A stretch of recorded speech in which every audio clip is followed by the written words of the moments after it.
திருவள்ளூர் மாவட்டம் மீஞ்சூரை அடுத்த அத்திப்பட்டு ரயில் நிலையத்தில் டிக்கெட் எடுக்காமல் முதல் வகுப்பில் பயணித்ததாக கூறி வட மாநில தொழிலாளரை டிக்கெட் பரிசோதகர் மூவர் தாக்கிய சம்பவம் பரபரப்பை ஏற்படுத்தியுள்ளது. டிக்கெட் பரிசோதகர் தாக்கியதால் பயத்தில் ரயிலிலிருந்து பிளாட்பார்மில் விழுந்ததால் பலத்த காயமடைந்த வட மாநில தொழிலாளி மீட்கப்பட்டு மருத்துவமனைக்கு அனுப்பி வைக்கப்பட்டார்.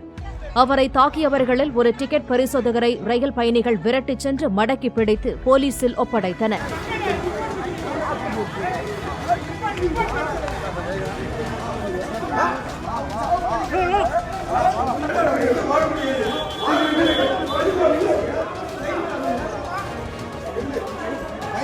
Okay.